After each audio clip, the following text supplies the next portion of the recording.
네, 여러분 반갑습니다. 수능 실전 문제 1강의 실전 문제 풀이 시작하겠습니다. 자, 1번입니다. 네, 갑의 입장에 비해서 을의 입장이 갖는 상대적 특징을 고른 것은 자, 되어 있는데요.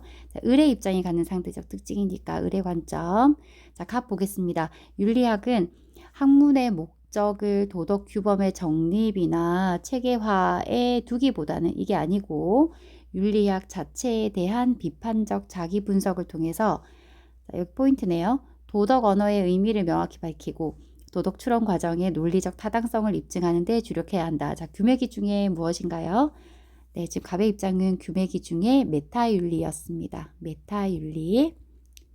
메타윤리학에 대한 관점이고, 을은 자, 윤리학은 학문의 목적을 도덕 언어 분석이나 도덕 추론 과정의 논리적 분석에 두기보다는 자, 이 메타윤리학에 대한 내용이 아니라 우리가 마땅히 따라야 하는 바람직한 도덕적 판단이나 표준, 규칙이 무엇인지를 탐구하고 마땅히 따라야 하는 것이라고 되어 있네요. 도덕적 판단이나 규칙의 정당한 근거가 되는 도덕 원리를 찾는 데 두어야 한다라고 해서 규범윤리가 되겠습니다. 자, 그러면 규범윤리 학의 입장이 갖는 상대적 특징을 보겠습니다. 자, X 보시면요. 인간이 추구해야 할 보편 규범의 모세, 인간이 추구해야 할 보편적인 규범을 찾는 것을 강조하는 정도. 자, 규범윤리가 메타윤리학보다 높다. 그죠? 자, Y, 도덕 추론의 타당성 검증을 위한 논리적 분석을 강조하는 정도는 을보다는 갑이 더 높기 때문에 자, 낮다. 자, Z 보시면 행위의 선악을 판단하는 도덕 원리의 필요성을 강조하는 정도는 규범윤리가 더 강조하죠. 높다. 자, 이렇게 먼저 찾아 놓으시고 이제 출발하는 겁니다. 높고 낮고 높고. 자, X부터 갑니다. X 높고. 그쵸? 자, Y는 낮으니까 이 자리에 그대로 있는 거죠. 자, 이게 높은 상태니까 그대로 있고. 자, Z는 올라가야 됩니다. 높으니까요. 그럼 답은 뭐다? 디귿이 되겠습니다. 자, 이런 문제는 이렇게 푸시면 됩니다. 자, 2번 가겠습니다. 자, 가의 을의 입장을 나 그림으로 탐구하고자 할 때, 자, 순서도 문제네요. AC에 들어갈 적절한 질문만을 있는 대로 고른 것은 이라고 되어 있습니다. 자, 환경, 생명, 의료, 과학기술 및 정보통신 분야 등 자, 다양한 영역에서 발생하는 구체적인 도덕 문제에 대해서 적절한 윤리 이론을 적용해서 해결책을 마련하는 데 주력해야 된다. 규매기 중에 규범이면서도 또 특히 뭐다? 실천 윤리학이다. 네. 구체적이고 구체적인 해결책, 문제 해결, 네, 실천 윤리학이라는 거 다 아시겠죠, 여러분? 자, 을의 입장 보시면 윤리학은 사회에서 나타나고 있는 각 사회마다 나타나고 있는 다양한 도덕적 현상을 조사하고 객관적으로 기술하는 데 주력해야 한다. 규매기 중에 기술 윤리학에 대한 설명이네요. 자, 보겠습니다. 이제 자, 여기 A 자리에는 어떤 질문이 들어가느냐? 자, 갑은 예 하고요. 이 을은 아니요 할 대답이 들어가야 되고 B에는 예, C에도 예입니다. 여기 적혀 있지만 한번 표시해 봤어요. 자, A 보겠습니다. 사회의 도덕 문제를 사실 판단의 대상으로 보아야 하는가? 도덕 문제를 사실 판단의 대상으로 보는 것은 누구의 입장입니까? 기술 윤리학의 입장입니다. 그 규범 윤리학 입장에서는 사회 도덕 문제를 사실 판단이 아니라 옳고 그름의 가치 판단의 대상으로 보는 것이죠. 그래서 아니요, 예이기 때문에 지금 다르죠, 여러분. 다르죠? 기억은 틀렸습니다. 기억을 소거하세요. 자, 그러면은 정답은 지금 디귿이 결정 짓는 겁니다. 니은과 리을은 맞는 거거든요. 그래도 한번 확인할게요. 자, 니은 B. 자, 실천 윤리학의 입장에서 현실의 도덕 문제 해결을 위한 실천적 지침을 제시해야 하나요? 그럼요. 실천 윤리학 제시해야 되죠. 네, 맞는 겁니다. 리을. 자, C. 기술 윤리학. 사회의 도덕적 어떤 관행을 경험 과학적으로 조사할 필요가 있는가? 그렇죠. 사실적으로 조사할 필요가 있다. 그래서 맞는 것이고, 자, 지금 정답은 뭐가 결정 짓는다? 디귿이 결정 짓는 걸 우리는 알고 있었거든요. 그럼 디귿을 보겠습니다. 자, 디귿은 B인데요. 무조건 얘가 나와야 됩니다. 실천 윤리학 입장에서. 자, 도덕 판단의 논리적 구조 분석을 윤리학의 목표로 삼아야 하는가? 이거 누가 여기에 하겠습니까? 이건 메타 윤리학의 입장인 거죠. 그렇죠? 자, 그래서 여기에는 지금 B에 들어갈 수 없는 질문이다. 디귿이 틀렸기 때문에 정답은 3번이 되겠습니다. 네. 다들 이해되시죠? 지금 조금 시간이 지나가지고 잊었을 수도 있는데, 네, 잘 따라오시기 바랍니다. 상기하시면서요. 잠깐만. 3번을 제가 풀어놨, 3번 제가 풀어놨었나 봐요. 어이구, 지우겠습니다. 아이고, 죄송합니다, 여러분. 지금 저희 고양이가 막 뛰어노는 시간인가 봐요. 죄송합니다. 다시 할게요. 자, 3번입니다. 자, 가에서 다에 해당하는 윤리학에 대한 설명으로 옳은 것만을 있는 대로 고른 것은입니다. 자, 가. 윤리학은 삶에서 구체적으로 발생하는 윤리 문제에 대해서 원리를 근거로 해서 실제적이고 구체적인 문제의 해결책을 모색하는 것을 주된 목표 규맥이 중에서 규범이면서도 뭐다? 실천 윤리학이네요. 실천. 그치? 실천 규범 윤리학. 자, 나를 보시면 윤리학은 도덕적 행위에 대한 이론적 분석과 정당화를 다룸으로써 현실의 윤리 문제를 해결하는 무엇? 토대를 제공하는, 자, 여기 색깔 바꿔줄게요. 이론을 정립하는 것을 주된 목표로 삼아야 한다. 규맥이 중에 규범이면서 또 뭐다? 이론 규범이다. 이론 윤리학이다. 네. 다 보겠습니다. 다는 윤리학은 행위의 옳고 그름과 같은 실천적 물음에 대한 해답을 제시하는 것이 아니라 도덕 언어의 의미를 분석하고 도덕적 추론의 타당성을 입증하는 것을 주된 목표로 삼아야 한다. 이거 뭡니까? 규맥이 중에 메타윤리학이었습니다. 네. 자, 이제 보겠습니다. 선지 기억. 가는 실천윤리학은 현실의 윤리 문제 해결 방안의 근거로 나의 이론 윤리학을 활용한다. 맞나요? 틀리나요? 맞습니다. 그렇네요. 그죠? 상호 보완적 관계. 틀리고. 니은 나는 이론 윤리학은 윤리학의 학문적 성립 가능성 연구를 주된 과제로 삼는다. 자, 이건 뭐가 되겠습니까, 여러분? 나가 아니라 다가 되어야 된다. 그죠? 메타윤리학에 대한 내용이다. 자, 니은이 틀렸네요. 그러면 자, 2개가 남는데 답은 뭐가 결정짓는다? 리을이 결정짓는다. 디귿은 맞는 선지겠다. 그죠? 그래도 확인하겠습니다. 디귿. 다의 지식은, 다 메타윤리학의 지식은 이론 윤리학의 이론 정립 과정에 활용되기도 한다. 네. 이거 맞는 선지죠, 여러분? 메타윤리학은 도덕 언어의 의미를 분석하고 도덕적 추론의 타당성을 입증하는 것을 통해서 궁극적으로 무엇을 하고자 합니까? 윤리학이 학문적으로 성립 가능한가라는 것을 확인하는 거죠. 그래서 그 확인하는 그 과정에서 이 이론 윤리학의 이론 정립 과정에 활용되기도 한다는 거죠. 메타윤리학의 지식이. 그래서 디귿이 맞기 때문에 정답은 4번인데요. 리을 보겠습니다. 나와 다는 이론 윤리학과 메타윤리학은 가치 판단 없이 도덕 이론을 정립하는 데 주력한다. 어이구, 죄송합니다, 여러분. 자, 그드가 맞는 것이고 리을이 결정짓는 것인데 리을이 틀렸네요. 그죠? 자, 가치 판단 없이 도덕 이론을 정립하는 데 주력한다. 둘 다 틀렸습니다. 왜? 자, 규범 윤리학에 해당하는 실천 윤리학이라든가 이론 윤리학은, 자, 규범 윤리학은 가치 판단이 필수적이죠. 무엇이 옳고 그른가에 대한 가치 판단이 필수적이고요. 자, 메타 윤리학은 학문적으로 정립 가능한지를 확인하는 과정에서 논리적 구조를 분석하고 하기 때문에 가치 중립적으로 객관적으로 탐구하지만, 그렇지만 메타윤리 자체가 도덕 이론을 정립하는 데 주력하는 것은 또 아니기 때문에 지금 리을 선지 자체는 완전히 틀렸다. 정답은 뭐다? 2번이 되겠습니다. 요거 아니고. 자, 4번으로 가겠습니다. 자, 4번은 가의 가불의 입장을 나 그림으로 표현할 때 A씨에 해당하는 적절한 진술만을 있는 대로 고른 것은 이라고 되어 있는데요. 자, 지금 계속 반복적으로 규맥이에 대한 문제입니다, 여러분. 수능 1번에서 항상 나오고 있고 우리 중간고사 1번도 규맥이에 대한 문제가 될 거예요.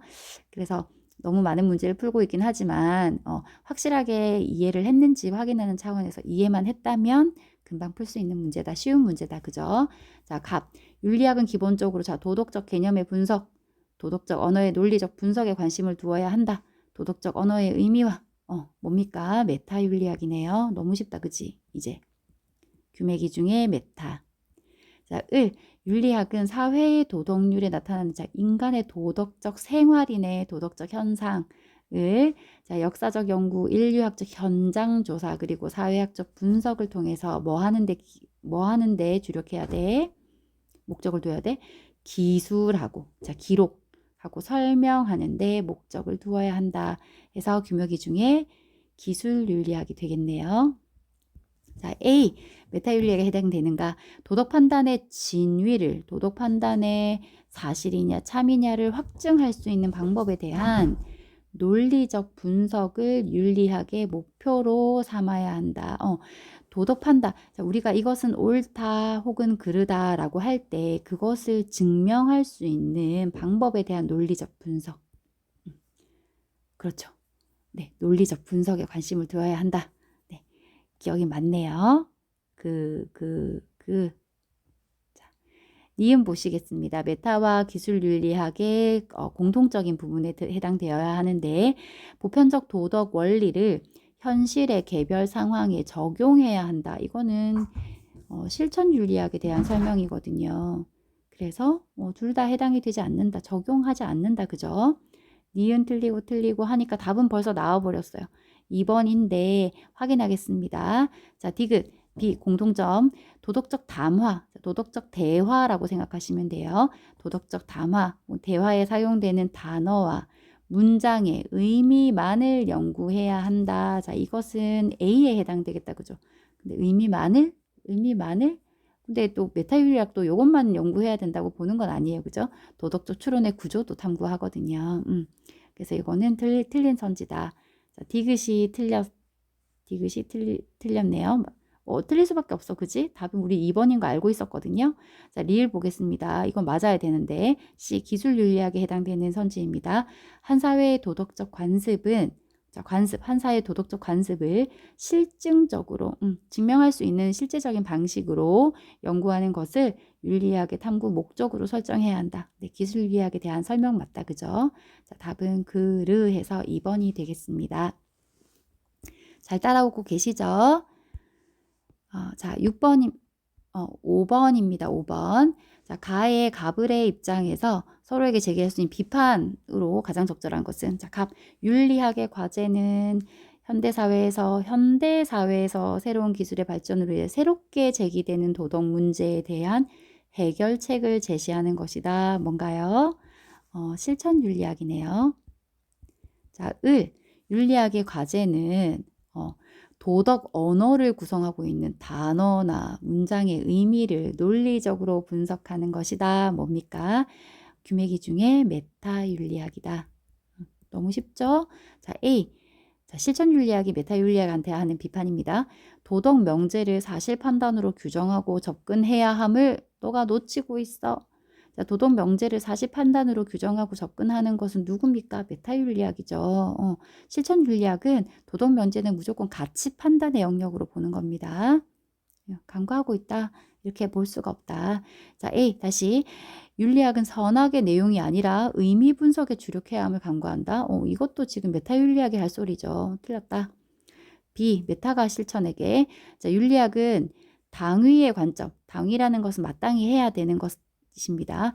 자, 마땅히 해야 된다고 하는 그런 당위의 관점에서 보편적 규범을 제시해야 함을 간과.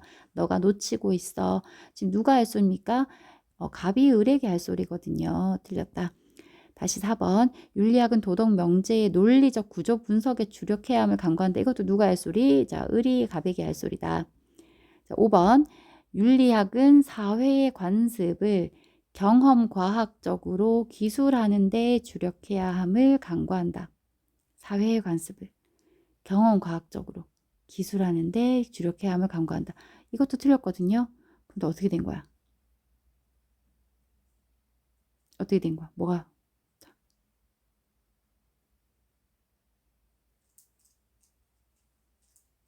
응?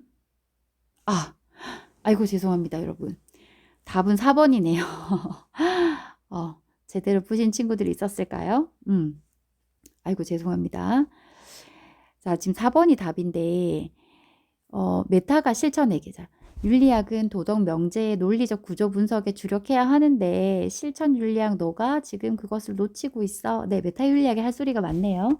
왜냐하면 지금 윤리학이 도덕 명제의 논리적 구조 분석을 해야 한다라는 것이 바로 메타 윤리학의 입장이기 때문에 그러한 입장에서 지금 실천 윤리학이 그것을 놓치고 있다, 간과하고 있다라고 말하는 게 맞네요. 죄송합니다, 여러분. 헷갈리시게 해서. 네, 4번이 되겠습니다. 자, 6번 가겠습니다. 다음 글에서 강조하는 내용으로 가장 적절한 것은 자, 공감이라는 것은 아주 강력한 인간 본성의 원리이다. 공감은 우리로 하여금 다른 사람의 행복이나 불행에 함께 즐거워하거나 괴로워하게 만드는 작용을 한다. 공감은 다른 어떤 원리의 도움을 받지 않고 가장 강력한 승인의 감정을 낳기에 충분한 힘을 지니고 있다. 낯선 사람의 행복은 오직 공감을 통해서만 우리에게 영향을 미치는데 자신을 넘어 사회나 덕의 소유자에게 유용한 덕에서 도덕적 가치를 이끌어내는 것도 공감을 통해서이다. 이렇게 공감은 도덕성의 주요 부분을 형성한다라고 되어 있는데 자, 강조하는 내용으로 가장 적절한 것은입니다. 1번 도덕적 탐구의 과정에서 정서적 측면을 배제하는 것이 적절하다? 아니죠. 공감이라는 것은 정서적 측면이죠. 이 공감은 다른 어떤 도덕 원리의 도움을 받지 않아도 가장 강력하게 다른 사람의 마음, 행복이나 불행에 우리가 함께 즐거워하거나 괴로워하게 만듦으로써 어떤 도덕적 가치를 이끌어낼 수 있다 라고 지금 하고 있거든요. 공감이라는 이 정서적 측면이 도덕성의 주요 부분을 형성한다라고 하고 있거든요. 그래서 1번이 틀렸다. 2번, 행위의 옳고 그름을 판단하기 위해서 오직 이성의 바탕을 둔 비판적 사고가 요구된다? 아니죠. 공감이라는 정서적 측면이 필요하다라고 하고 있고요. 3번, 제시된 도덕 원리의 보편화 가능성 여부를 따지는 것이 도덕 판단의 핵심 부분이다? 아니다. 타인의 처지를 이해하고 감정을 교류하는 이 공감이라는 자연적 성향이 도덕성 구성의 주요 요인이다. 정답이네요. 5번 도덕적 탐구 과정에서 타인의 감정 공유보다 사실 판단의 진위 여부 검토를 중시해야 한다. 아니죠. 타인의 감정을 공유하는 공감이라는 정서가 굉장히 중요하다라고 얘기하고 있었습니다. 6번의 답은 4번이 되겠습니다. 여러분 지금 이 소리가 들리시는지 모르겠네요. 안 들려야 될 텐데 지금 저희 고양이가 모래에서 장난을 치고 있습니다. 네, 좀 소음이 들어가서 죄송합니다. 7번인데 조금만 힘내세요, 여러분. 이제 2문제만 하면 됩니다. 자, 7번. 보자. 자, 다음 가상 편지를 쓴 사상가가 강조하는 삶의 자세로 적절한 것.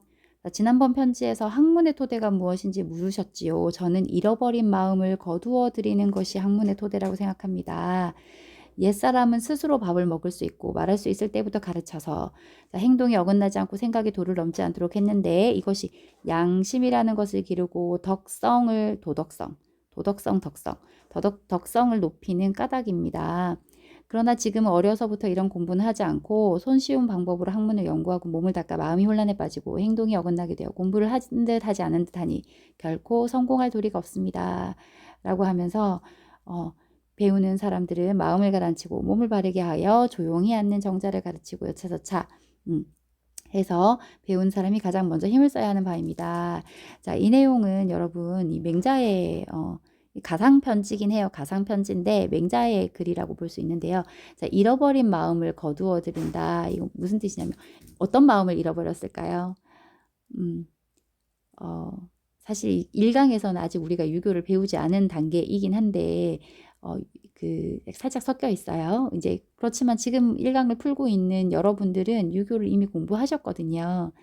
그래서 유교를 생각해 볼 때 사단이라는 선한 마음, 도덕적인 마음을 선천적으로 가지고 태어난다라고 봤는데 그 마음을 잃어버린 것이 사회 혼란의 원인이다. 그 마음, 그다음에 그 마음 안에 있는 도덕성, 잃어버린 게 문제다라고 보는 유교적 관점입니다. 그래서 기억 보시면 12선악에 대한 분별에서 벗어나는 것이 학문의 토대이다. 이거 누가 할 소리입니까? 유교에서 할 소리 아닙니다, 여러분. 분별에서 벗어나라라는 것은 도가 사상에서 할 말이고요. 그 유교 사상에서는 12선악에 대한 분별이 굉장히 중요해요. 옳고 그름에 대한 판단 이런 게 중요하다는 거죠. 그래서 유교에서 할 수 있는 말이 아니기 때문에 자, 기억은 틀렸다. 소거하고 나면 자, 5번과 3번이 남는데요. 그럼 정답은 뭐가 결정짓습니까? 자, 느르는 무조건 맞는 것이고 자, 디귿이 결정짓는 거죠. 자, 그러면 느를 먼저 볼게요. 무조건 맞는 선지인데 확인하겠습니다. 자, 학문을 연구하는 자는 몸과 마음에 대해 절제하는 자세를 지녀야 한다. 마음을 가라앉히고 몸을 바르게 하고, 그쵸? 자, 이건 비독으로도 풀 수 있는 문제였어요. 비독으로도. 그렇다. 자, 리을. 자신의 행동에 대해 지속적으로 성찰하는 것이 배우는 자의 참된 도리이다. 네, 이것도 비독으로 지금 풀 수 있는 내용이죠. 자, 그럼 디귿을 보자. 결정적인 선지. 자, 몸가짐을 살피는 시간을 가지기보다 학문의 성공을 위해 매진해야 한다? 아니죠. 지금 계속 얘기하잖아. 어려서부터 이런 양심을 기르고 덕성을 높이는 그런 공부는 하지 않고 손쉬운 방법으로 학문을 연구하는 게 문제다라고 하잖아요. 그러니까 이게 틀렸네. 디귿이 틀렸다라고 하니까 정답은 뭡니까? 정답은 3번이 되겠습니다. 정답은 3번이네요. 자, 이제 마지막 문제라고, 마지막 문제 맞겠죠? 보자. 맞네요. 자, 마지막 문제인데요. 자, 8번. 이것도 아마 비독으로 푸실 수 있는 문제라고 생각되는데요. 다음 신문 칼럼에서 강조하는 내용으로 가장 적절한 것은 되어 있습니다.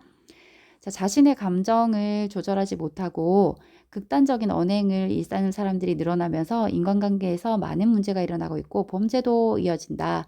이러한 문제를 해결하기 위해서 자, 어느 고대 서양 사상가가 제시한 어떤 자세, 중용의 자세, 자, 누굽니까? 아리스토텔레스네요. 중용의 자세를 되새겨 볼 필요가 있다라고 하면서 그는 마땅한 때, 마땅한 일에, 마땅한 사람들에게 저희가 이거를 그 공부할 때 어떻게 외웠냐면 떼일사목방으로 외웠어요. 사실 떼일사목방.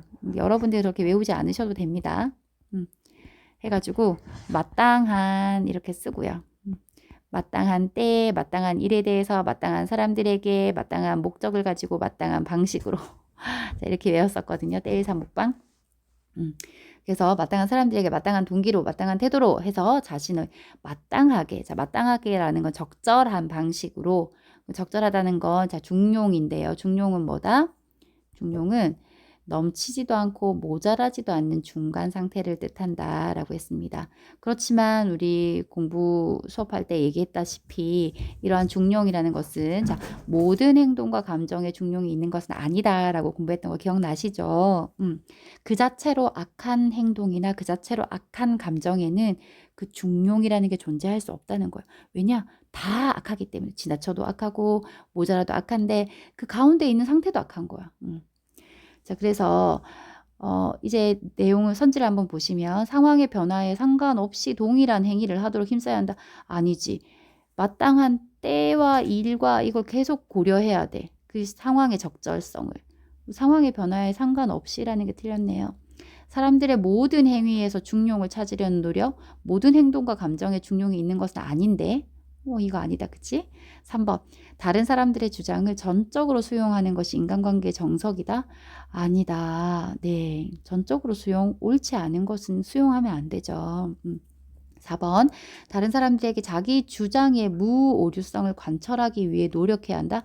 어떤 사람도 오류가 없을 수는 없다. 그죠? 모든 사람은 자신의 오류 가능성을 인정해야 되는 거거든요. 겸허하게. 그럼에도 불구하고 지금 4번에서는 자기 주장에 무오류성, 내 주장에는 오류가 없어 라는 것을 관철시키기 위해서 노력해야 한다. 이거는 말이 안 된다. 자, 그럼 답은 5번이 되겠는데 보자. 자신의 언행에 지나침과 모자람이 없도록 절제하면서 성찰하는 태도가 요구된다. 네, 굉장히 쉬운 문제였지만 그래도 내용적인 요소가 있었기 때문에 의미가 있는 문제다라고 보실 수 있겠습니다. 자, 여기까지 1강에 대한 실전 문제 풀이였습니다. 여러분 수고하셨습니다. 감사합니다.